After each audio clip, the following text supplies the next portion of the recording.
میں نے وہ پورا دن ظہیر بابا کے ڈیرے پہ گزارا اور حسب معمول میں شام کو گھر لوٹا۔ محلے کے باہر میرے دوست مجھے موٹر سائیکل پر چھوڑ گئے اور گھر تک پیدل آتے آتے مجھے کافی اندھیرا ہو گیا۔ جب میں گھر میں داخل ہوا تو مکمل خاموشی تھی۔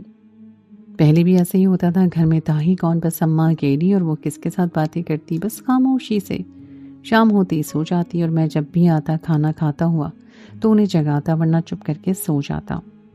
دوسرے دن دوپہر تک سوتا اور دوپہر کو اٹھتے ہی سیدھا ظہیر بابا کے ڈیرے پر۔ یہی میری زندگی کا معمول تھا اور اس کے علاوہ مجھے کوئی بھی کام نہیں تھا جو میری معمولات میں شامل ہوتا۔ میں گھر میں داخل ہوا، اماں سو رہی تھی۔ گھر میں ایک کمرہ تھا اور ایک کچن نما کمرہ، چھوٹا سا، جیسے بطور سٹور روم اور اماں کے کمرے کے طور پہ بھی استعمال کیا جاتا۔ اس میں ایک ہی چارپائی رکھی ہوئی تھی اور باقی کاٹ کباڑ۔ دوسرے کمرے میں میں مکمل طور پہ رہائش پذیر تھا اور مجھے سخت ناگوار تھا کہ کوئی بھی اس کمرے میں جھانک تانگ کرتا، حتیٰ کہ سردیوں کی ٹھٹھرتی راتوں میں بھی اماں اسی سٹور روم نما کمرے میں سوتی اور میں اس کمرے میں۔ اماں اس کمرے کی صفائی کا بےحد خیال رکھتی کیونکہ انہیں پتہ ہوتا کہ میں نے اس کمرے میں رہنا ہے، اور اماں کو ہر پرانی سے پرانی چیز کو سجاوٹ میں بدل کر سجاتے رہنا۔ نہ جانے اس کے کیا کیا شوق تھے۔ مجھے اس رات تھوڑی ہی بہت بھوک محسوس ہو رہی تھی۔ سوچا شاید اماں نے دن میں کچھ بنایا ہو، اگر وہ کچھ بناتی تو میرے لیے ضرور رکھتی، اور اس کے حصول کے لیے میں نہ جاتے ہوئے بھی کچن کے دروازے پہ کھڑا تھا۔ جب میں نے آج خلاف معمول ایک اور چیز نوٹ کی، زیادہ سردی تو نہیں تھی لیکن اماں کمبل میں دپک کر سو رہی تھی اور چارپائی کے نیچے ایک پرانا سا گدا بچھا ہوا تھا اور چھوٹے سے پھٹے پرانے گدے کے اوپر ایک کتا سو رہا تھا۔ میں نے کچھ دیر حیرانگی بھری نگاہوں سے اسے دیکھا اور پھر ایک دم سے ہی میری آنکھوں میں غصہ اترنے لگا۔ اماں! میں نے زور دار طریقے سے دھاڑتے ہوئے اماں کو اٹھایا اور جب میری ایک دم سے ہی کمبل سے نکلتے ہوئے وہ اوپر بیٹھ گئی اور وہ کتا بھی میری آواز سن کر آنکھیں کھول کر اچھل کر گدے پر کھڑا ہو گیا۔ انسانوں سے من بھر گیا ہے تیرا جو تو نے اب کتوں کو پالنا شروع کر دیا؟ میں نے کرخ لہجے میں اماں سے پوچھا تو اس نے غمگین سی نظروں سے مجھے دیکھا اور تیزی سے اپنا ہاتھ آگے بڑھاتے ہوئے یہ کہنے لگی کہ منور میری بات سن، میرا بیٹا کتا زخمی ہے، اس کی ٹانگ خراب ہے، اسے یہیں پہ پڑے رہنے دے بیٹا، اللہ رحم کرنے والوں پر رحم کرتا ہے۔ یہ ساری منطق باتیں میری سمجھ سے بالا تر تھی اور نہ ہی میں ان باتوں کو مانتا تھا۔ میں نے ہاتھ کو جھٹکتے ہوئے کہا کہ میں اس قابل نہیں ہوں کہ دو پیٹوں کو یہاں پر پالوں۔ تو اس کتے کو ایک نوالا بھی نہیں ڈالے گی میرے گھر سے، اتنا یاد رکھنا۔ اماں نے تیزی سے اس بات میں سر ہلا دیا۔ ٹھیک ہے منور، میں تیرے گھر سے اس کو ایک نوالا نہیں ڈالوں گی، لیکن اپنے حصے میں سے میں اس کو تھوڑا بہت ڈال لوں تو مجھے نہ روکنا۔ تو ٹھیک ہے ڈال لے، لیکن پھر تیرے لیے کوئی اضافی روٹی نہیں بنے گی۔ میں واپس پلٹنے لگا تو اماں نے مجھ سے پوچھا کہ کھانا مانگنا چاہتا ہے۔ اس کے دل کی ممتا اس بات کو سمجھ چکی تھی کہ میں نے اسے کھانے کے لیے ہی جگایا، لیکن اب اس کتے کو دیکھ کے میرا دماغ اتنا خراب ہو رہا تھا کہ میں بنا کھانا مانگے ہی واپس چلا آیا۔ کمرے میں جیسے ہی کمرے میں داخل ہوا، گرماہٹ نے میرا استقبال کیا۔ اماں نے دہکنی میں چھوٹے چھوٹے کوئلوں کو دہکا کر میرے کمرے میں رکھا ہوا تھا، پرانی چیزوں سے مزین صاف ستھرا کمرہ۔ میں اس پلنگ پر بیٹھ گیا۔ ابھی مجھے لیٹے ہوئے تھوڑی ہی دیر گزری تھی جب دروازے پہ دوبارہ اماں کی آواز سنائی دی، منور لے لے پلیٹ، میں نے تیرے لیے چاول بنائے ہیں۔ چاولوں کا نام سن کر میں جلدی سے اٹھا اور باہر چلا آیا۔ اماں کے ہاتھ سے پلیٹ لی اور بنا کچھ کہے کمرے میں چلا آیا۔ کھا کر میں دوبارہ سونے کے لیے لیٹ گیا۔ جب دن چڑھے تک میں ایسے ہی سوتا رہا۔ آج مجھے پھر ظہیر بابا کے ڈیرے پہ حاضری دینی تھی۔ میں اٹھا اور کمرے سے جیسے ہی باہر نکلا، اماں سامنے ہی اس کتے کو لے کے بیٹھی تھی اور اس کے پیر پہ پٹی باندھ رہی تھی۔ میں نے نظر انداز کر دیا اور آگے بڑھ گیا۔ جب میں منہ ہاتھ دھو کر واپس آیا تو اماں اس کے سامنے پیالے میں تھوڑا سا دودھ رکھے کھڑی تھی۔ میں نے سخت نظروں سے اس کی طرف دیکھا تو جلدی سے ہکلاتے ہوئے بولی کہ میں اپنی چائے کا دودھ دے رہی ہوں، اسے بے زبان جانور ہے اور اس نے کچھ بھی نہیں کھایا پیا۔ میں نے چارپائی پہ بیٹھتے ہوئے تیز لہجے میں کہا کہ ابھی اس کے بچے ہوئے دودھ سے چائے پیے گی، ورنہ میں نے تیرے لیے اور دودھ نہیں لانا۔ میری بات سن کر نظریں اٹھا کر وہ میری طرف دیکھنے لگی اور پھر بولی کہ منور میں کتے کے بچے ہوئے دودھ سے چائے کیسے پیوں گی؟ اس کی آنکھوں سے جھانکتا ہوا دکھ اور نکلتے ہوئے چھوٹے چھوٹے قطروں کو میں نے نظر انداز کر دیا۔ میرے چہرے پہ کوئی پشیمانی نہیں تھی. میں کوئی اماں کے ساتھ برا نہیں کر رہا تھا، بلکہ وہ مجھ سے اس سے پہلے بہت کچھ کر چکی تھی اور یہ تو بس ایک بدلہ تھا. آج میں سوچتا ہوں کہ یہ خدا کا عذاب بر وقت نازل کیوں نہیں ہوتا. کاش میں اس وقت اندھا ہو جاتا یا میری زبان بولنے کے قابل ہی نہ رہتی. میں لاکھ کوششوں کے باوجود بھی اماں کے سامنے نہ بول پاتا. کاش مجھ سے قوت گویائی ہی چھین لی جاتی، لیکن ایسا کچھ نہیں ہوا. میں دن رات اماں پہ ظلم ڈھاتا رہا اور اس کی بے قدری کرتا رہا، حتیٰ کہ اماں نے مستقل طور پر اس کتے کو اپنے ساتھ رکھ لیا. وہ اماں سے اس قدر مانوس ہو چکا تھا کہ میں نے کئی بار اماں کے ہاتھ سے چھین کر اسے باہر نکال دیا، لیکن پھر بھی وہ رات بھر دروازے کے باہر بیٹھا رہتا. جیسے میں گھر سے باہر جاتا وہ فوراً گھر کے اندر آ جاتا. اماں اسے اپنی روٹی میں سے ہی آدھی روٹی دیتی، اور جب وہ مزید کے لیے آگے بڑھتا تو اماں اسے وہ والی آدھی روٹی بھی دے دیتی اور خود بھوکی رہتی. مجھے اس بات سے کوئی فرق نہیں پڑتا تھا. جب ایک روز میں شام کو جلدی گھر آیا اور اماں کھانا بنا رہی تھی، اماں نے توے سے ایک روٹی اپنے لیے اتاری اور ایک روٹی میرے لیے بنائی. وہ کتا کچھ ہی دور بیٹھا للچائی ہوئی نظروں سے پکی ہوئی روٹی کو دیکھ رہا تھا. مجھے ایک بار پھر یہ سب کچھ دیکھتے ہوئے غصہ آنے لگا اور میں جلدی سے اٹھا اور اماں کی بنائی ہوئی روٹی کو اٹھا کر اس کے سامنے پھینک دیا. اماں مجھے حیرت زدہ نظروں سے دیکھتی رہی. وہ کتا جلدی سے آگے بڑھا اور روٹی کو کاٹنے لگا. میں نے برتنوں کو اٹھا کر پھینکا اور اندر چلا گیا. کچھ دیر تک کتا روٹی کھاتا رہا اور جب اس نے نظریں اٹھا کر اوپر دیکھا تو اماں رو رہی تھی. نہ جانے اس کے من میں کیا آئی، اس نے روٹی کو وہیں چھوڑا اور خود روٹی سے 2 قدم دور جا کر بیٹھ گیا. اماں کو دیکھنے لگا. وہ مسلسل اپنے منہ سے عجیب و غریب آوازیں نکالتے ہوئے اماں کو دیکھ رہا تھا. شاید وہ اماں سے پوچھنا چاہ رہا تھا کہ اس کے ساتھ کیا ہوا. اور اس کے بعد اس نے روٹی کے ایک ٹکڑے کو بھی منہ نہ لگایا. میں جب باہر آیا تو روٹی کے کچھ ٹکڑے اس کے سامنے پڑے تھے. میں نے جلدی سے ان ٹکڑوں کو اٹھایا اور اماں کے سامنے بڑی چنگیر میں پھینکا اور اس کے آگے کرتے ہوئے کہا کہ تم نے یہ کھانے ہیں تو کھاؤ، یہ ابھی اور اسی وقت میرے سامنے کھا کر دکھاؤ. بہت محبت ہے نا تمہیں اس سے، اور تم نے اسے پال لیا ہے اور میرے سر پہ مسلط کر کے بیٹھی ہو، تو اسے کھاؤ تاکہ مجھے پتہ چلے کہ تم اس سے کتنی محبت کرتی ہو. اماں کچھ دیر غمگین سی نظروں سے میری طرف دیکھتی رہی اور پھر لرزتے ہوئے ہاتھوں سے بولی، منور میں بے شک اس سے بہت پیار کرتی ہوں، لیکن وہ کتا ہے اور ایک نجس جانور ہے. میں کیسے اس کا جھوٹا کھا سکتی ہوں؟ میں اس وقت اتنے غصے میں تھا کہ مجھے کچھ بھی سمجھ نہیں آ رہی تھی. میں نے روٹی کے اوپر ہاتھ رکھتے ہوئے کہا کہ تم یہ ہرگز کھاؤ گی. اگر یہ تم نے نہ کھائی تو میں اسی وقت کلہاڑی سے اس کا سر کاٹ کر اس کی بوٹیاں بنا دوں گا. نہ منور، اسے کچھ مت کہنا، بے زبان جانور کی آہ لگے گی تمہیں. اماں میری بات سن کے لرز گئی تھی. میں اپنی بات پہ زور دیتے ہوئے بولا، تو پھر میرے سامنے یہ روٹی کھاؤ. اس کی آنکھوں سے آنسو موتیوں کی طرح بہہ رہے تھے. اس کی جھریاں زدہ چہرے پر وہ موتی بکھر کر مجھے رتی برابر بھی شرمندہ نہیں کر پا رہے تھے.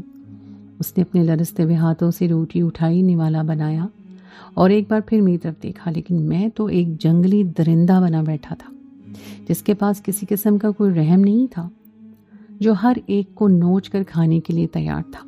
میں نے اس کے بعد کس قدر پچھتانا تھا یہ میں نہیں جانتا تھا. اماں کو اس دیر میں میری طرف دیکھتی رہی اور پھر میری آنکھوں کی سختی کو دیکھ کر دوبارہ سے نظریں جھکا لی اور نوالا اپنے منہ میں رکھ لیا. جیسے ہی اس نے نوالا منہ میں رکھا، اس کی آنکھوں سے آنسو لڑیوں کی طرح گر رہے تھے. وہ نوالے کو چباتے ہوئے کھا رہی تھی اور کتا اسے روتے ہوئے دیکھ کر مسلسل اس کی طرف دیکھ کر عجیب و غریب آوازیں نکال رہا تھا. شاید میں انسان نہیں تھا یا مجھ میں انسانیت مر چکی تھی. مجھے رتی برابر بھی شرم یا افسوس نہیں ہوا اور میں اٹھ کر باہر چلا گیا. میرا رخ اس وقت ظہیر بابا کے ڈیرے کی طرف تھا، لیکن میں نہیں جانتا تھا کہ ابھی جو ہونے والا ہے اس کے بعد رونا ہے اور پھر پچھتاووں کی ایک لمبی فہرست. آج مجھ پر بیتنے والا واقعہ اور مجھ پہ کھلنے والے راز مجھے چونکا دینے کے لیے کافی تھے، بلکہ یوں کہنا بجا ہوگا کہ اس نے میری ساری زندگی کو ہلا کے رکھ دیا. یہ جوانی کے وہ اندھے اور منہ زور دن تھے جنہوں نے مجھے جذبات میں اندھا بنا دیا. اس کے آگے عقل بھی بے بس ہوتی ہے اور یہ عقل پر ایک ایسا پردہ ڈال دیتے ہیں جو پردہ عقل کو زائل کر دیتا ہے. میری زندگی کا دار و مدار میری صرف ماں تھی، اس محلے میں جہاں پر کوئی بھی ہمارا جاننے والا نہیں تھا. ایک بوسیدہ سے گھر میں ماں اور میں اکیلے رہتے تھے۔ ماں میرے لیے صرف تب تک اہم تھی جب تک میں جوانی کے دنوں تک نہیں پہنچ گیا، اور جیسے ہی میں نے جوانی میں قدم رکھا میں اپنی ماں سے بےحد نفرت کرنے لگا۔ میں کبھی سوچ بھی نہیں سکتا تھا کہ وہ ماں جس نے میری پرورش کی اور کسی کے سہارے میں ابھی تک میں زندہ ہوں، ہم دونوں کے ایک دوسرے کے علاوہ کوئی نہیں ہے، لیکن پھر بھی میں اس سے کس قدر نفرت کرتا ہوں، اور اس کے پیچھے وہ راز تھا جس نے مجھے ماں سے نفرت کرنے پہ مجبور کر دیا۔ اس کے پیچھے جس نے مجھے شروع سے ایسا نہیں تھا، میں اپنی ماں سے بےحد محبت کرتا تھا، اور بیٹی کی طرح میری خواہش تھی کہ میں اپنی جنت کو جنت بنا کے رکھوں۔ میرے بچپن کے حسین دن ماں کی گود میں گزرے۔ میں نے جب سے وہی سوال تھا اپنے ارد گرد صرف ماں کو دیکھا، اور رشتہ بھی کوئی نہیں تھا، بس ماں تھی۔ ماں ارد گرد محلے کے بڑے بڑے گھروں میں کام کرتی، میرا پیٹ پالتی، حتیٰ کہ ماں نے مجھے اسکول بھی بھیجنا شروع کر دیا، جہاں پر میں نے بنیادی تعلیم سیکھنی شروع کی۔ ماں نے شاید یہ سوچا ہوگا کہ بیٹا بڑا ہو کر پڑھ لکھ جائے گا تو اس کی زندگی سنور جائے گی، اور ساتھ ہی ساتھ ماں کا بڑھاپا بھی سنور جائے گا، لیکن حالات بالکل اس کے متضاد تھے۔ میرے ذہن میں سوالیہ نشان تب بنا جب پہلے روز ماسٹر صاحب نے کہا، ادھر آؤ چھوٹے، اپنا نام بتاؤ۔ میں سہمتا ہوا آہستہ آہستہ چلتے ہوئے ماسٹر صاحب کے سامنے جا کے کھڑا ہو گیا۔ منور، میں نے آہستگی سے کہا۔ ماسٹر صاحب نے پیج کے اوپر لکھ لیا اور پھر میری طرف دیکھتے ہوئے بولے، اور باپ کا نام؟ اور میں گمسم۔ میرے پاس اس کا کوئی جواب نہیں تھا۔ میں کھڑا انہیں دیکھتا رہ گیا۔ میرے ارد گرد گھنٹیاں بجنے لگیں۔ باپ؟ میری عمر اس وقت صرف 5 سال تھی، اور میں نے پہلی بار اس بات پر غور کیا کہ میرا باپ کون تھا۔ مائیں آج تک مجھے ماں باپ کی کمی محسوس نہیں ہونے دیا، اور بچپن میں جب پوچھتا تھا تو ماں یہ کہہ کر ٹال دیتی کہ تمہارے ابا اللہ کے پاس ہے، لیکن ان کے بارے میں تو کچھ بھی نہیں جانتا تھا۔ میں ایسے ہی ماسٹر صاحب کی طرف دیکھتا رہا جب وہ دوبارہ ہنستے ہوئے، باپ کا نام بتا، باپ کون ہے تمہارا؟ اللہ کے پاس ہے میرا باپ۔ میں نے اٹکتے ہوئے وہی کچھ دہرا دیا جو ماں میرے سامنے دہراتی تھی۔ ماسٹر صاحب نے نظریں اٹھا کے میری طرف دیکھا، بولے کہ اللہ کے پاس ہے تو کوئی نام تو ہوگا، اس کا نام کیا ہے؟ جاؤ اور کل ماں کے ساتھ آنا، ماں کو کہنا کہ میرا نام لکھوا کر جائے۔ پہلے میں اپنی جگہ پہ جا کر بیٹھ گیا، لیکن میرے دماغ میں سوالات کی بھرمار تھی۔ میں مسلسل یہی سوچ رہا تھا کہ باپ اللہ کے پاس ہے تو باپ کا نام کیا ہے؟ کوئی تو نام ہوگا نا۔ اس وقت میں بہت چھوٹا تھا، اتنی سمجھ نہیں تھی مجھے۔ جب دوپہر کو میں گھر گیا، اماں نے میرا بستہ اتار کر سائڈ پہ رکھا اور میرے ماتھے کو چوم لیا۔ ماشاءاللہ میرا شہزادہ، اسکول گیا ہے پہلی بار، بتاؤ کیا کھلاؤں تمہیں؟ چوری کھلا دو ماں، میں نے ماں کی گود میں سر رکھتے ہوئے کہا، تو وہ خوشی سے مسکراتے ہوئے اٹھی اور کچن میں چلی گئی۔ واپس آئی تو اس کے ہاتھ میں ایک سفید رنگ کا ڈونگا تھا جس کے اندر چوری تھی۔ وہ مسکراتے ہوئے بولی کہ میں جانتی تھی میرا بیٹا آ کر چوری کی ہی فرمائش کرے گا، اس لیے میں نے پہلے ہی چوری بنا کر اس کے لیے رکھ دی تھی۔ اماں میرے ساتھ بیٹھ کر اپنے ہاتھ سے مجھے چوری کھلانے لگی۔ جب میں نے اچانک پوچھا، اماں ابا کدھر ہیں اور کون ہے ابا؟ آج ماسٹر صاحب مجھ سے پوچھ رہا تھا کہ ابا کا نام بتاؤں۔ جب چوری کھلاتا ہوا اماں کا ہاتھ رکا اور اس نے مجھے ہاتھ روکتے ہوئے پوچھا کہ آج تو یہ کیسی باتیں کر رہا ہے؟ میں ہی تیری ماں ہوں اور میں ہی تیرا باپ ہوں۔ لیکن میں اپنی بات پر زور دیتے ہوئے بولا کہ نہیں اماں، مجھے ہر حال میں بتاؤ کہ ابا کون ہے اور ابا کدھر چلے گئے ہیں۔ آخر ابا گلی میں رہنے والے امجد کے بھی ابا ہیں، میرے باقی سب دوستوں کے بھی ہیں، لیکن میرے ابا کدھر ہیں؟ مجھے ان کا نام بتاؤ۔ میں نے دیکھا اماں کے چہرے پہ واضح طور پہ پریشانی چھا گئی تھی اور مجھے ڈانٹتے ہوئے بولی کہ میں خود ماسٹر صاحب سے بات کر لوں گی، تو میں یہ بات بار بار کرنے کی تمہیں ضرورت نہیں ہے، اور خبردار آج کے بعد اس حوالے سے کوئی بات کی تو میں تیری ماں ہوں اور میں ہی تیرا باپ ہوں۔ میں خاموش ہو گیا، لیکن اب میرے دل میں یہ والا سوال جنم لے چکا تھا، اور یہ والا سوال معاشرے نے میرے ذہن میں ایسا بٹھایا کہ میں جیسے جیسے ایک ایک دن اپنی زندگی کا گزار کر سمجھ بوجھ کی طرف آتا رہا، یہ سوال میرے ذہن میں یوں پھیلتا رہا کہ اپنی خطرناک جڑوں کو میرے انگ انگ میں پیوست کر دیا۔ جب تک کہ میں بڑا ہو رہا تھا سب کچھ ٹھیک ٹھاک تھا، لیکن جیسے ہی میں بڑا ہوا، لوگوں نے، خاص طور پہ میرے ہم عمر دوستوں نے، جن کی صحبت پہلے ہی کافی حد تک مجھے بگاڑ چکی تھی اور یہ عادت مجھے آہستہ آہستہ سے دور کرواتی گئی، نہ جانے اماں کے بارے میں وہ کیا جانتے تھے جو انہیں اس محلے میں رہنے دیتے۔ اور ان کی عزت بھی کرتے، جبکہ میں اماں کی بد کرداری کا لگایا ہوا وہ داغ تھا جو اس قدر پکا تھا کہ نہ ساری زندگی دھل سکتا تھا اور نہ ہی مدھم پڑ سکتا تھا۔ کبھی کبھی میرا دل چاہتا کہ کاش میں مر جاتا۔ لوگوں کے درمیان یہی مشہور تھا کہ میرے والد کا انتقال ہو چکا ہے، جو کسی دوسرے شہر میں تھے، اور اماں مجھے لے کے یہاں پر بس گئی۔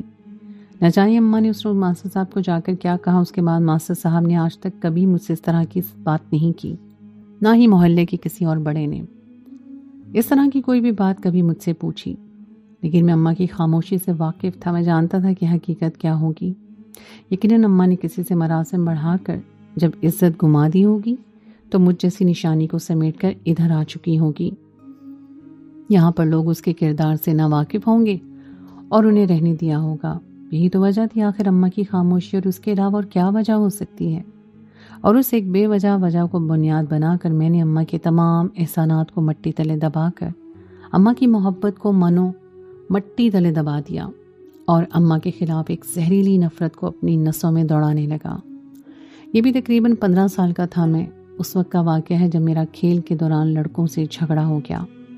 یہ میرے بہترین دوست تھے امجد، اور اس کے امجد کے کزن ٹیپو نے مجھے کہا کہ گھر جاؤ اور پہلے باپ کا پتہ کر کے آؤ، اور مجھے اس بات پہ اس قدر شدید تب چڑھی کہ میں نے پیچھے ہٹتے ہوئے بلا زوردار طریقے سے اپنا بلہ اس کے سر پہ مارا اور اس کا سر پھٹ گیا۔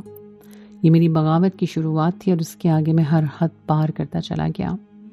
جھگڑا شدید بڑھا اور شام کو ٹیپو کے والدین ہمارے گھر میں میری شکایت لے کر آ گئے، حتیٰ کہ وہ تو یہاں تک تھے کہ چاہتے تھے کہ تھانے جا کر میرے خلاف رپورٹ درج کروائی جائے۔ لیکن مجھے سب سے کوئی فرق نہیں پڑ رہا تھا۔ میں کمرے کے اندر بیٹھا زہریلی نظروں سے دیوار کو گھور رہا تھا، اور میں اماں کی منت سماجت کو سن سکتا تھا۔ اماں ان سے منت سماجت کر رہی تھی، اور وہ کہہ رہی تھی کہ یہ دوست ہیں آپس میں، وہ بچہ ہے، کوئی بات نہیں، آپ اسے معاف کر دیں۔ میں ایک اکیلی عورت ہوں، خدا کے لیے معاف کر دیں۔ جب ٹیپو کا والد آگے بڑھا اور کہنے لگا، بہن جی آپ عزت دار خاتون ہیں، اس لیے ہم ایک بار اس لڑکے کو معاف کر رہے ہیں، لیکن آئندہ ایسا نہیں ہوگا، اور وہ واپس چلے گئے۔ معاملہ آیا گیا ہو گیا، اور اس رات اماں جب میرے پاس آئی، اس کے ہاتھ میں کھانا تھا۔ وہ پہلے کی طرح بیڈ پر میرے پاس بیٹھ گئی اور بولی کہ تجھے کس بات کا اتنا غصہ ہے منور؟ دیکھ میں نے تجھے بڑی مشکلوں سے پال پوس کر بڑا کیا ہے، میں تجھے کھو نہیں سکتی۔ خدا کے لیے کسی سے جھگڑا نہ کیا کر، میرے پاس تمہارے علاوہ کچھ بھی نہیں بچا۔ میں نے بدتمیزی کی ہر حد پار کرتے ہوئے روٹی کو اٹھا کر دیوار پر دے مارا اور چیختے ہوئے بولا کہ یہ سب کچھ تمہاری وجہ سے ہو رہا ہے۔ اگر تم اس وقت عزت کی زندگی گزار لیتی تو شاید یہ کبھی بھی نہ ہوتا۔ اماں نے پلٹ کر میرے منہ پر زوردار ایک تھپڑ مار دیا، اور یہ زندگی میں پہلی بار تھا جب اماں نے مجھ پر ہاتھ اٹھایا تھا۔ وہ اس قدر شدید غم و غصے کا شکار تھی کہ اس کی آنکھیں غصے اور دکھ سے ابل رہی تھیں، لیکن میرے چہرے پہ کوئی ندامت نہیں تھی، اور یہ صرف شروعات تھی۔ میں نے پڑھائی کو خیر آباد کہہ دیا۔ اس روز بھی اماں اور میری طویل بحث ہوئی، اور میں نے کہا کہ مجھے اس علاقے میں نہیں رہنا، مجھے شہر جانا ہے اور نوکری کرنی ہے، نہ ہی مجھے پڑھنا ہے اور نہ ہی کوئی بڑا نام کمانا ہے۔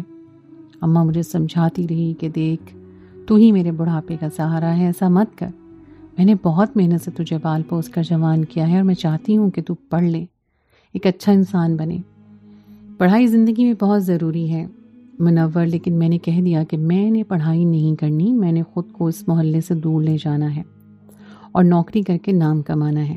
یہ بھی وہ وقت تھا جب انسان کا ایک غلط فیصلہ انسان کو گناہوں کی دلدل میں دھکیل کر ساری عمر کے پچھتاووں کو مقدر بنا دیتا ہے۔ اس عمر میں کی جانے والی ہر ایک غلطی سازش بن کر ہم ساری عمر ڈستی رہتی ہے، اور ایسا ہی تھا۔ میری عمر میں ایک ہی کیا جانے والا غلط فیصلہ مجھے ساری عمر کے پچھتاووں میں دھکیل دینے کے لیے کافی تھا، اور ایسا ہی ہوا۔ میں نے جیسے ہی پڑھائی چھوڑی اور آوارہ گردیوں کا شکار ہوا، اس طرح میں اماں کی طرف سے مزید غافل ہوتا گیا۔ میں نے یہ تک محسوس نہ کیا کہ اماں دن بدن بوڑھی ہوتی جا رہی ہے۔ یہ بھی کس قدر افسوسناک ہے کہ آپ کسی کے ساتھ زندگی کا حاصل ہوں اور وہ آپ کو صرف چند لمحوں میں کھو دے، اور وہ بھی کسی بے بنیاد جرم کی سزا کے طور پر۔ اور اماں کہہ رہی تھی میں نے پہلے سزا یہی منتخب کی تھی کہ خود کی غفلت میں جانتا تھا کہ مجھ سے دوری، اور میں غفلت اماں کو دن بدن میری مار رہی تھی۔ اماں کا اب بھی یہ اصول تھا، وہ دن بھر کام کرتی، اسے جو کچھ بھی ملتا اسے میری خواہشات کو پورا کرتی۔ ایک عرصے تک میں امجد کی صحبت میں رہا، جب ایک دن میرا سامنا غفور نامی شخص سے ہوا۔ وہ ایک ایسا شخص تھا جس کا نام بے شمار غلطیوں اور گناہوں کے ساتھ جڑ چکا تھا۔ غفور امجد کا کوئی جاننے والا تھا، اور آہستہ آہستہ ہم دونوں کے درمیان بات چیت، میل ملاقات اور پھر مراسم بڑھنے لگے۔ غفور کا تعلق ہمارے شہر سے نہیں تھا، اس کا تعلق کسی اور محلے سے تھا، لیکن وہ یہاں پر چکر لگاتا رہتا، اور جب سے اس کے تعلقات میرے ساتھ بڑھے تھے تب ہفتے میں 3-4 ملاقاتیں تو ہم کر لیتے۔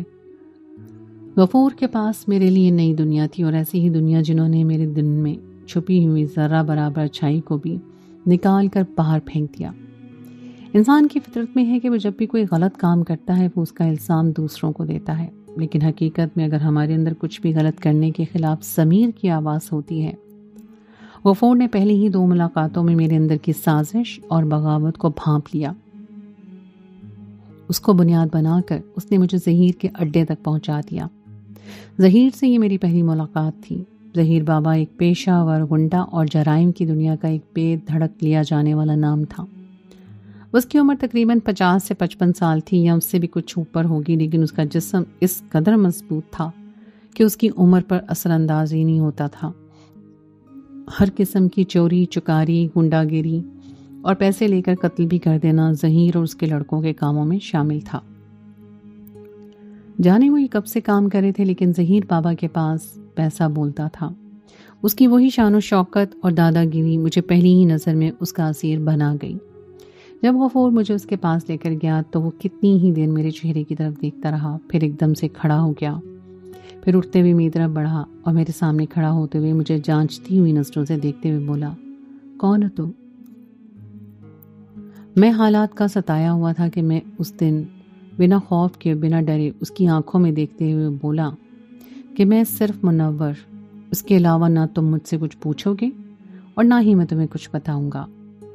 میں نے اس کے سامنے اس قدر دیدہ دلیری سے کام لیا کہ وہ کچھ دیر تو حیرت سے مجھے دیکھتا رہا، اور پھر ہنستے ہوئے بولا کہ منا تو بڑا دلیر ہے، تجھے پتہ ہے کہ کسی کا بھی بولنے کی جرت نہیں ہوتی میرے سامنے۔ اب میں اسے کیا بتاتا کہ میں خود بھی اپنی اتنی دیدہ دلیری پہ حیران ہوں۔ میں ابھی تک اس کے ساتھ کسی بھی طرح کے غلط کاموں میں ملوث تو نہیں تھا، لیکن میرا اٹھنا بیٹھنا ان لوگوں سے ہو چکا تھا، اور حیرت انگیز طور پر میں دن بدن ظہیر بابا کے قریب ہوتا چلا گیا۔ سب اسے بابا بابا ہی کہتے۔ اس کی صحبت اور اس کے ساتھ تھی مجھے اچھا خاصا بدنام کر کے رکھ دیا۔ انہی کی صحبت کا اثر تھا جب میں نے پہلی بار وہ زہریلی محلول اپنے گلے سے گزاری اور اس کے نشے میں مست ہو کر گر پڑا۔ یعنی ظہیر بابا نے اماں کی ساری زندگی کی ریاست کو اٹھا کر خاک میں ملا دیا، اور میں نے اس کا بھرپور ساتھ دیا۔ میں آہستہ آہستہ برائیوں کی اس دلدل میں ان کے ساتھ گزرتا جا رہا تھا، اور مجھے اندازہ بھی نہیں ہو رہا تھا کہ میں ان کے جیسا ہی بنتا جا رہا ہوں۔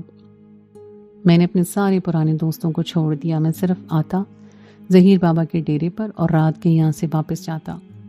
میرے چھوٹے موٹے کاموں کے بدلے میں وہ مجھے اچھی خاصی رقم سے نوازتا رہتا تھا، جس سے میرا گزارا ہوتا رہا، اور اماں کو 2 وقت کی روٹی بھی مل جاتی۔ میں نے اماں سے بات کرنا بالکل ختم کر دی تھی۔ کبھی کبھار اگر بات کرتا بھی تو اس قدر بدتمیزی پر اتر آتا کہ وہ گھنٹوں روتی رہتی، لیکن مجھے اس کی کوئی پرواہ نہیں تھی۔ حتیٰ کہ کبھی کبھی تو میرا دل چاہتا کہ کاش اماں مر جائے اور میں اس کی ذمہ داری سے آزاد ہو جاؤں۔ میں وہ گھر بیچ کر ہمیشہ کے لیے محلے کو خیر آباد کہہ کر پھر بنا کسی فکر، ڈر اور خوف کے ظہیر کے ساتھ اپنی زندگی سنوار لوں۔ ظہیر مجھے اچھا خاصا پسند کرنے لگا تھا۔ دنیا کی ہوس، نفس کی پیروی اور پیسے کی طلب نے مجھے اس قدر بغاوت پر اتار دیا کہ میں نے اپنی جنت کو مٹی کے نیچے رول کے رکھ دیا۔ امجد لوگوں نے اماں کو بتا دیا تھا کہ میں کن غلط کاموں میں ملوث ہو رہا ہوں۔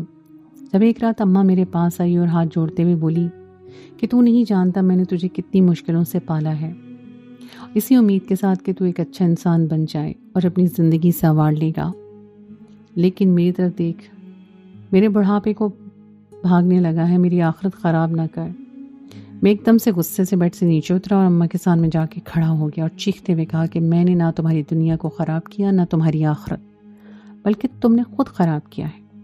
میری مرضی ہے، میری زندگی ہے، میں جس طرح مرضی جیوں، اور آج کے بعد اگر تم نے مجھ پر کسی قسم کی پابندی لگانے کی کوشش بھی کی تو میں اس گھر سے ہمیشہ کے لیے چلا جاؤں گا۔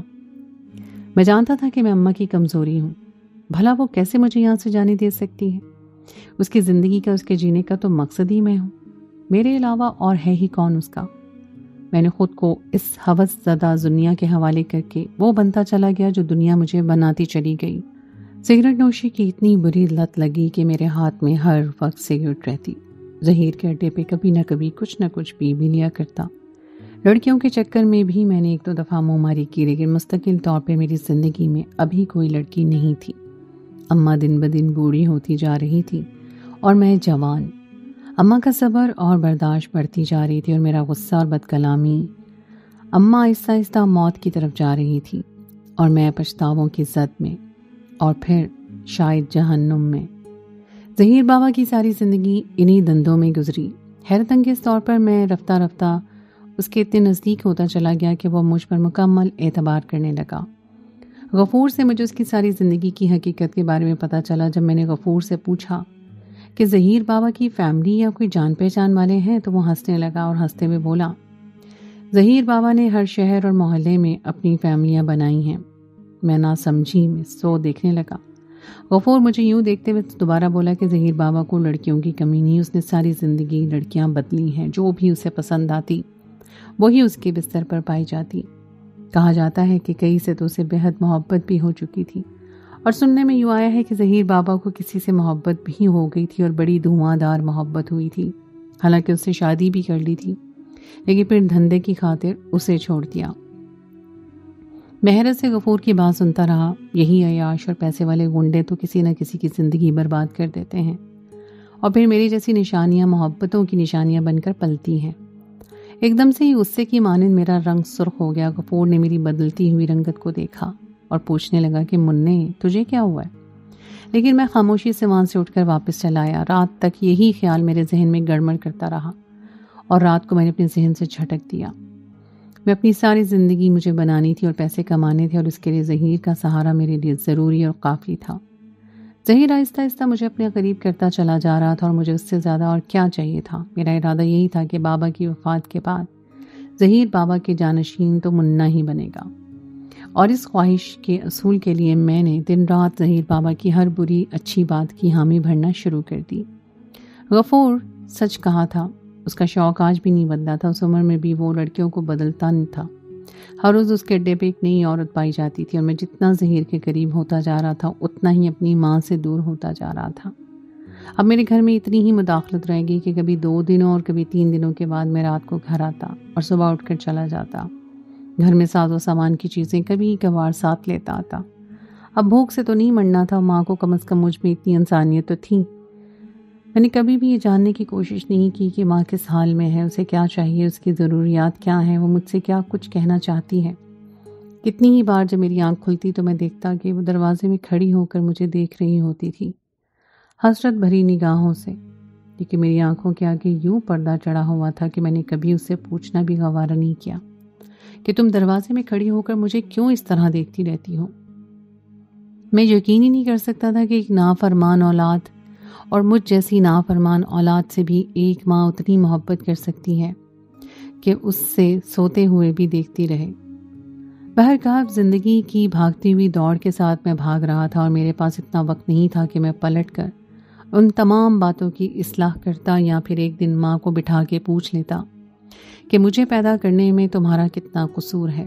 شاید وہ چاہتی تھی کہ میں اس سے پوچھوں، وہ مجھے بتائے، لیکن میں خود غرضی کی ہر حد پار کر چکا تھا۔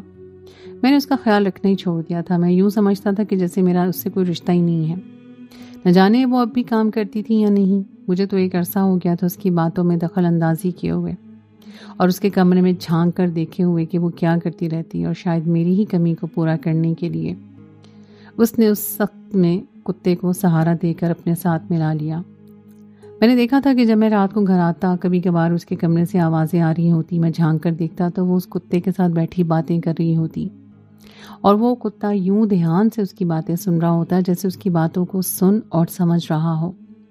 مجھے اس پر بھی اتنی تپ چڑھتی کہ میں وہیں دیکھ کر پلٹ آتا۔ شاید وہ اب نفسیاتی مریضہ بنتی جا رہی تھی، شاید قدرت مجھے اور موقع دیے رکھتی۔ سب کچھ یوں ہی چلتا رہتا جیسے چل رہا تھا جب وہ بدبخت دن آیا۔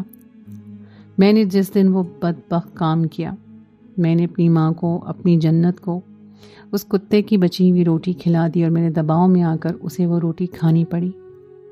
کاش اس روز مجھ پہ کوئی ایسا عذاب ٹوٹ پڑتا کہ میں وہیں خاک ہو جاتا، لیکن خدا نے میرے لیے ایک ایسا عذاب رکھا تھا جسے میں نے ساری زندگی جھیلنا تھا۔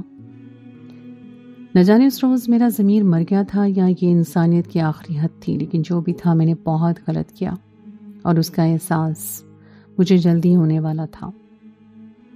مکافات ایک عمل کی چکی اب مجھے پیس کر پچھتاوے کی زد میں دھکیلنے والی تھی، جس سے نکلنا شاید میرے لیے ناممکن تھا۔ اس صبح جب میں اٹھا تو مجھے حیرت ہوئی، گھر میں اماں کی آواز نہیں آئی اور نہ ہی معمول کے مطابق کام پڑے ہوئے تھے جو اماں کی موجودگی کے دوران مکمل ہوتے۔ میں اٹھا اور ناشتے کی غرض سے اسٹور نما کمرے میں جھانکا جہاں پر اماں سوتی تھی، اور مجھے یہ دیکھ کے بڑی حیرت ہوئی کہ وہ اس وقت تک سو رہی تھی اور اس کا کتا اسی کے پاس بیٹھ کر اسے دیکھ رہا تھا۔ میں نے اسے آواز دی لیکن وہ نہیں جاگی۔ آج سے پہلے تو ایسا کبھی بھی نہیں ہوا تھا۔ میں نے آگے ہو کر دیکھنے کی کوشش کی۔ جب اماں کی تیز تیز سانسیں چل رہی تھیں، میں نے اس کے ماتھے پہ ہاتھ رکھا تو اسے بہت تیز بخار تھا، وہ بخار سے پھنک رہی تھی۔ میں خاموشی سے پیچھے ہٹا اور باہر چلا گیا۔ میرا ارادہ تھا کہ ظہیر بابا کو بتا کر واپس آ جاؤں گا اور اماں کو کسی ڈاکٹر کے پاس لے کر جاؤں گا، لیکن جیسے ہی میں وہاں پر پہنچا کچھ ایسے کام میرے ذمے لگ گئے کہ جن کو کرتے کرتے مجھے اماں کا خیال ذہن سے نکل گیا۔ نہ جانے اس نے وہ دن میرے انتظار میں کیسے گزارا ہوگا، میں نے سوچا بھی نہیں۔ شام کو گھر آیا تو اس کی طبیعت ایسی ہی تھی۔ اس نے میرے آگے روٹی رکھی لیکن اس کے نہیں کمزور ہاتھ مسلسل کپ کپا رہے تھے۔ کچھ دیر کے لیے وہ میرے پاس بیٹھ گئی، میں روٹی کھاتا رہا اور تھوڑی دیر کے بعد اس کی طرف دیکھتے ہوئے بولا، کیا بات ہے؟ لیکن آج اس نے میری بات کا کوئی جواب ہی نہیں دیا اور خاموشی سے میرے پاس سے اٹھ کر چلی گئی۔ میں نے بھی زیادہ غور نہیں کیا اور کھانا کھانے بیٹھ کے یا دل میں کہیں نہ کہیں یہ بات آ رہی تھی کہ شاید اماں کی طبیعت خراب ہے، اور مسلسل میں اس بات کو نظر انداز کر رہا تھا۔ مجھے کوئی فرق ہی نہیں پڑ رہا تھا۔ اب بھی میرے پاس موقع تھا، کاش کہ میں اس وقت سمجھ جاتا اور اس کے پیروں میں بیٹھ جاتا اور کہتا کہ جو ہو گیا مجھے معاف کر دو، لیکن آج کے بعد میں ساری زندگی تمہارے پیروں میں گزار دوں گا۔ لیکن شاید میری گستاخیوں کی وجہ سے خدا نے اس وقت میری عقل کو یوں مفلوج کر لیا کہ مجھے کسی بھی قسم کا کوئی خیال نہ رہا۔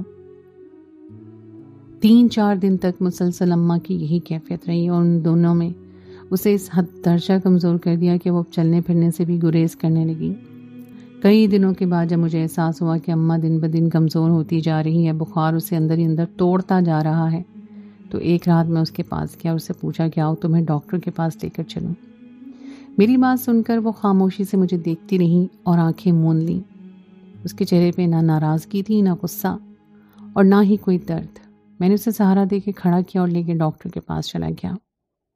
ڈاکٹر نے مجھے بتایا کہ دن بدن بخار ہونے کی وجہ سے کافی کمزوری ہو چکی ہے، اس کے ٹیسٹ کروائیں اور اس کی صحت کا خیال رکھیں۔ میں چند عارضی ادویات لے کے واپس آ گیا اور ایک بار پھر اس کے ساتھ غافل ہو کے کام میں جٹ گیا۔ میں نے اس کی فکر کرنا چھوڑ دی۔ بیماری میں لاپرواہی، میری گستاخی اور میرے جرموں نے اسے 10 دنوں میں ختم کر دیا۔ اس رات میں کافی لیٹ آیا، تھکاوٹ سے برا حال تھا۔ میں جا کر اپنے کمرے میں لیٹ گیا اور ابھی میری آنکھ مکمل نہیں لگی تھی جب مجھے اپنے پیروں پر دباؤ محسوس ہوا۔ میں نے آنکھیں کھول کر دیکھا تو اماں میرے پیروں کو جھک کر ہلا رہی تھی، یعنی وہ مجھے متوجہ کرنا چاہتی تھی۔ مجھے اپنی نیند خراب ہونے کی وجہ سے کافی غصہ تو آیا، لیکن میں پی گیا اور اٹھ کر بیٹھ گیا اور کرختگی سے بولا کہ کیا بات ہے۔ وہ اس قدر مشکل سے میرے پاس بیٹھی کہ میں نے آنکھیں سکیڑ کر اسے دیکھا۔ نہ جانے اسے دن بدن کیا ہوتا جا رہا تھا، حتیٰ کہ وہ بات بھی بہت مشکل سے کر پا رہی تھی۔ اس کے ہاتھ مسلسل لرز رہے تھے، اسے بیٹھا بھی نہیں جا رہا تھا۔ میں اٹھ کر چارپائی سے نیچے اترا اور میری جگہ پر اماں لیٹ گئی اور مجھے اپنے پاس بیٹھنے کا اشارہ کیا۔ مجھے سمجھ نہیں آ رہی تھی آخر اسے کیا ہوا ہے اور وہ کیا کہنا چاہتی ہے۔ آخر اس کی طبیعت خراب تھی تو ہمیں ڈاکٹر کے پاس جانا چاہیے تھا، لیکن وہ مجھے بیٹھنے کا اشارہ کر رہی تھی۔ نہ چاہتے ہوئے بھی میں اس کے پاس ٹک گیا۔ کچھ دیر وہ اپنی سانسیں بحال کرتی رہی اور پھر بولی، منور۔ اس کی بوڑھی اور کمزور آنکھوں سے آنسو کے 2 قطرے اس کے نحیف چہرے پہ جا گرے۔ اللہ جانے تو ساری زندگی مجھے کن جرموں کی سزا دیتا رہا ہے۔ ایک روز میرے سامنے بیٹھ کر مجھ سے بات تو کرتا، خود ہی اپنے دل میں وہم پال لی اور ان کو لے کے چلتا رہا۔ میری طبیعت ان دنوں بہت خراب ہے۔ میں چاہتی ہوں کہ جانے سے پہلے تمہیں ان آخری سوالوں کے جواب دیتی جاؤں اور اس کے بعد پھر تمہارے دل میں کبھی کوئی سوال نہ اٹھے۔ میرا دل نہیں چاہتا کہ تم میرے مرنے کے بعد بھی مجھ پہ لان تان کرو اور مجھ سے نفرت کرو، کم سے کم تم اس وقت اس قابل ہو جاؤ کہ میرے لیے ایک روز فاتحہ پڑھ دو۔ آدھی رات کو اٹھ کر بٹھانے کی اور یہ باتیں کرنے کی کیا تک بنتی ہے؟ میں نے اس بار لہجے کو تھوڑا سا نرم رکھا۔ شاید اس کی باتیں اور اس کے آنسو میرے دل پہ کچھ اثر کرنے لگے تھے، لیکن وہ کہتے ہیں نا، اب پچھتائے کیا ہو جب چڑیاں چگ گئی کھیت۔ اماں کے لفظ نہیں تھے، گویا کوئی بجلی تھی جو مجھ پہ گر رہی تھی اور میں زلزلوں کی زد میں آ چکا تھا۔ وہ جتنی بمشکل بات کری تھی، مجھے یوں محسوس ہو رہا تھا جیسے وہ اپنی بات کا کوئی بھی فکر مکمل کرے گی اور اس کی جان نکل جائے گی۔ یہ میری جوانی کے دن تھے۔ میں بھائیوں کی اکلوتی اور لاڈلی بہن تھی۔ والد کے پاس اچھا خاصا پیسہ تھا اور میرے پاس جوانی تھی، جذبات تھے، خوبصورتی تھی، لیکن شاید اس وقت عقل نہیں تھی۔ تمہارا باپ بھی ہمارے محلے میں رہتا تھا اور اس کے ہمارے گھر میں اچھے خاصے تعلقات تھے۔ محلے میں یہی مشہور تھا کہ وہ باہر کوئی نوکری کرتا ہے، اس لیے اس کے پاس اچھا خاصا پیسہ ہے۔ شکل و صورت ویسے ہی خوبصورت تھی اور کچھ پیسے نے اسے بہترین رنگ دے دیا، اور ہمارے گھر میں چونکہ آنا جانا تھا، اسی لیے شاید میں اس کی نظروں میں آ گئی۔ وہ بھی تیری طرح اپنی ماں کے ساتھ اکیلا رہتا تھا۔ جب اس کی ماں ہمارے گھر رشتہ مانگنے آئی اور تھوڑی چھان بین کے بعد میرے باپ اور بھائیوں نے رشتہ طے کر دیا۔ میری شادی تمہارے باپ سے ہو گئی، لیکن جیسے ہی میری شادی ہوئی مجھے تب پتہ چلا کہ تمہارا باپ غلط کاموں میں ملوث تھا۔ آئے روز ہمارے دروازوں پہ پولیس ہوتی۔ محلے میں اس حد تک اس کی بدنامی ہوئی کہ میرے بھائیوں نے مجھ پہ دباؤ ڈالنا شروع کر دیا کہ میں اس سے طلاق لے لوں، لیکن وہ میری قسمت کا لکھا تھا۔ میں نے اسے ہر حال میں قبول کرنا سیکھا تھا۔ اس کا غم میرے خوابوں کو کھا گیا، میری جوانی کو کھا گیا، اور حتیٰ کہ میرے باپ کو بھی کھا گیا۔ بھائی مجھ سے بدگمان ہو گئے کیونکہ وہ چاہتے تھے کہ میں اس سے طلاق لے لوں، لیکن تمہارے باپ نے مجھے ان سے لا تعلق کر دیا اور مجھے ان کے سامنے کھڑا کر دیا۔ میں نے اپنے بھائیوں سے کہا، میں اپنے شوہر کے ساتھ خوش ہوں کیونکہ تمہارے باپ نے مجھ سے وعدہ کیا تھا کہ وہ سارے غلط کاموں کو چھوڑ کر ایک عزت دار زندگی گزارے گا۔ اس نے مجھے وہاں سے لیا اور ماں کو ساتھ لے کر شہر چلا آیا۔ میرے بھائیوں نے مجھ سے ہر طرح کا تعلق توڑ دیا اور اس وقت تو میرے پیٹ میں تم تھے۔ شہر آ کر تو تمہارے باپ کو کہیں رنگ نکال لیے۔ وہ میرے سامنے ہر وہ غلط کام کیا جس سے میں روکتی تھی۔ میرا اس گھر میں تب تک تعلق رہا جب تک تمہاری دادی یعنی کہ میری ساس زندہ رہیں۔ اس نے آنکھیں موند لیں اور تمہارے باپ نے اگلے ہی دن طلاق نامہ مجھے تھما کر بے گھر کر دیا۔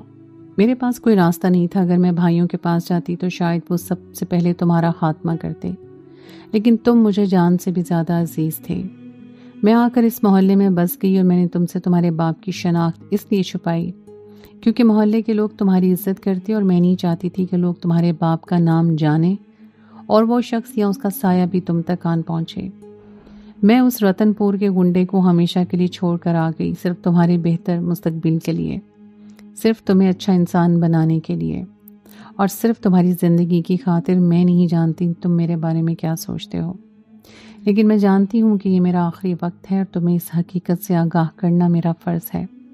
میرا وجود زلزلوں کی زد میں تھا، میرے ارد گرد دھماکے ہو رہے تھے، میری زبان گنگ تھی، میں کچھ بھی پوچھنے کے قابل نہیں تھا۔